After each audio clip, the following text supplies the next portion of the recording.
Hello বন্ধুরা, আজকে আমি তোমাদেরকে শেখাবো যে কিভাবে আমরা আমাদের ফেসবুক প্রোফাইলে আমরা পেজ যদি বানিয়ে থাকি, ফেসবুক পেজ, সেটাকে আমরা কিভাবে ডিলিট করব। তো সবার প্রথমে চলো বন্ধুরা ভিডিওটি মনোযোগ সহকারে দেখবে, কেননা ভিডিওটি মনোযোগ সহকারে না দেখলে কিন্তু তোমাদেরই কিন্তু বুঝতে অসুবিধা হবে। তো বেশি দেরি না করে চলো আমরা সবার প্রথমে ফেসবুক অ্যাপ্লিকেশনে চলে যাই। তো দেখতে পাচ্ছ আমি কিন্তু ফেসবুক অ্যাপ্লিকেশনে চলে এসেছি।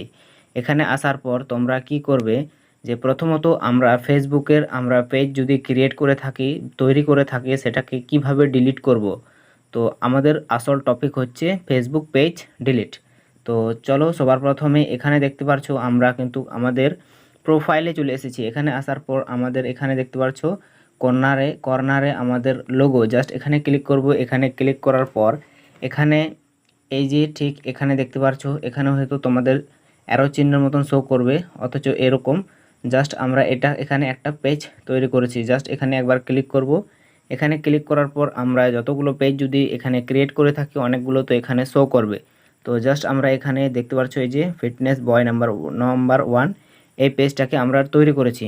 তো জাস্ট এখানে ক্লিক করব। আমরা প্রথমত আমাদের যেই পেজটা আমরা তৈরি করেছি সেটার মধ্যে আগে চলে যাব। এখানে আসার পর কি করবেন, তো এখানে আমরা প্রথমত চলে এসেছি। এখানে আসার পর আবার কর্নারে ক্লিক করবেন। এখানে এই পেজের কর্নারে এখানে ক্লিক করার পর এটাকে স্ক্রল ডাউন করার পর সবথেকে নিচে এখানে লেখা আছে সেটিংস অ্যান্ড প্রাইভেসি। এখানে ক্লিক করার পর সঙ্গে সঙ্গে তারপরে এখানে দেখতে পাচ্ছ সেটিংসে ক্লিক করবে। এখানে ক্লিক করার পর কিন্তু আমাদের পপ আপটা চলে এসেছে। এখানে আসার পর হালকা স্ক্রল ডাউন করবেন, এভাবে স্ক্রল ডাউন করবেন আরেকটু। তো এখানে দেখতে পাচ্ছ অ্যাক্সেস অ্যান্ড কন্ট্রোল, জাস্ট এখানে ক্লিক করবে। এখানে ক্লিক করার পর কিন্তু আমাদের এখানের পরের স্টেপটা চলে এসেছে। এখানে দেখতে পাচ্ছ ডিঅ্যাক্টিভেশন অ্যান্ড ডিলেকশন, জাস্ট এখানে ক্লিক করবেন। এখানে একবার ক্লিক করলে কিন্তু আমাদের সেই পেজটা চলে আসবে, যে ডিলিট হওয়ার পেজটা। তো এখানে আসার পর এখানে দেখতে পাচ্ছ ডিঅ্যাক্টিভেট পেজ, মানে এটা হচ্ছে কিছুদিনের জন্য যে তোমার পেজটাকে হাইড করে রাখবে। তো জাস্ট আমরা এটাকে হাইড করব না, এটা ডিলিট করব পেজটা, সেই জন্য আমরা এই নিচের অপশানটাতে সিলেক্ট করব ডিলিট পেজ। এখানে ক্লিক করবে। এখানে ক্লিক করার পর এখানে দেখতে পাচ্ছ কন্টিনিউ। তো জাস্ট এই কন্টিনিউতে ক্লিক করবে। এখানে ক্লিক করার পর এখানে তোমরা তোমাদের এখানে ফেসবুককে জানাতে পারো যে কি কারণে তোমরা পেজটা ডিলিট করছো, বা কি সমস্যা, বা কি যে কোনো মানে তোমাদের অ্যাকাউন্ট হ্যাক হচ্ছে, বা পেজটা হ্যাক হচ্ছে, বা তোমরা অনেকক্ষণ এখানে ফেসবুকে ইউজ করছো, মানে টাইম নষ্ট করছো সেই কারণে। তো বাট আমি এখানে রিজন না সিলেক্ট করলেই চলবে।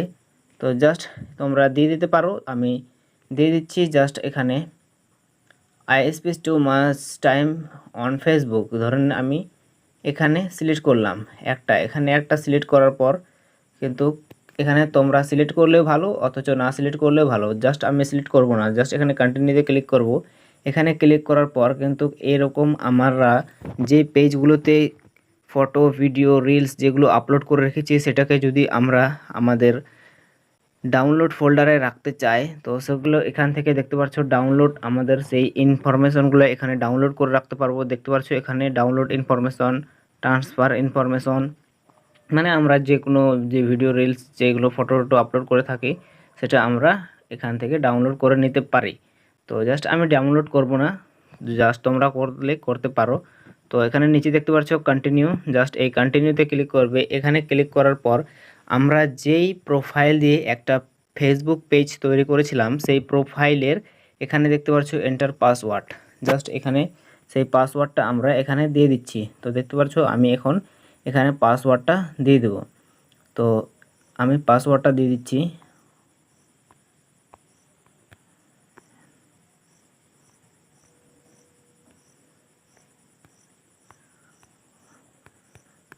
তো ফাইনালি আমি পাসওয়ার্ডটা দিয়ে দিয়েছি। তোমরা ফেসবুকের প্রোফাইলের পাসওয়ার্ডটা এখানে দিয়ে দেবে। এরপর এখানে কন্টিনিউতে ক্লিক করবে। এখানে ক্লিক করলে কিন্তু আমাদের কনফার্ম ডিলেকশন পেজটা চলে আসছে। এখানে দেখতে পাচ্ছ delete fitness boy number 1 page information. এখানে কিন্তু আমাদেরকে বলছে যে তোমরা ডিলিট করার প্রসেসে চলে এসেছি। ডিলিট মানে এখানে কন্টিনিউ করলে কিন্তু আমাদের পেজটা ডিলিট হয়ে যাবে। তো আমরা এটা ডিলিট করতে চাই, সেই জন্য এই কন্টিনিউতে ক্লিক করব। এখানে ক্লিক করার পর আবার এরকমই চলে আসবে ডিলিট দিস পেজ। আবার এখানে ডিলিট অপশানে ক্লিক করবেন। ডিলিট অপশানে ক্লিক করার মাত্রই তো দেখতে পাচ্ছ আমার পেজটা কিন্তু অটোমেটিক আবার সেই প্রোফাইলে সুইচ হয়ে গেছে। এখন আমার পেজটা কিন্তু ডিলিট হয়ে গেছে দেখতে পাচ্ছ। আবার কর্নারে ক্লিক করে এখানে দেখতে পাচ্ছ শো হচ্ছে, কিন্তু আবার এটা সরে যাবে এখান থেকে। আপাতত এখানে শো করছে, তো এটা আবার এখান থেকে আপনা আপ এটা মানে ডিলিট হয়ে যাবে। ডিলিট তো করে দিয়েছি, বাট এখানে দেখতে পাচ্ছ এখন কিন্তু এই লোগোটা বা সেই পেজটা এখান থেকে উধাও হয়ে গেছে। জাস্ট এখানে 3 ডটে ক্লিক করবে, এরপর এখানে দেখতে পাচ্ছ কিন্তু শো করছে, কিন্তু কিছুক্ষণের পর আবার এটা 1 থেকে 4-5 ঘন্টার পর এটা কিন্তু এখান থেকে হাইড হয়ে যাবে, আর এটা কিন্তু পেজটা সার্চ করেও কিন্তু পাওয়া যাবে না। তো বন্ধুরা, ভিডিওটি থেকে তোমাদের যদি একটুকু হেল্পফুল হয়ে থাকে তো অবশ্যই ভিডিওটি লাইক করবে, আর আমাদের চ্যানেলে যদি নতুন হয়ে থাকো তো সাবস্ক্রাইব করে পাশে বেল বাটনটা প্রেস করবে। বন্ধুরা, দেখা হচ্ছে আবার কোনো নতুন টপিক নিয়ে।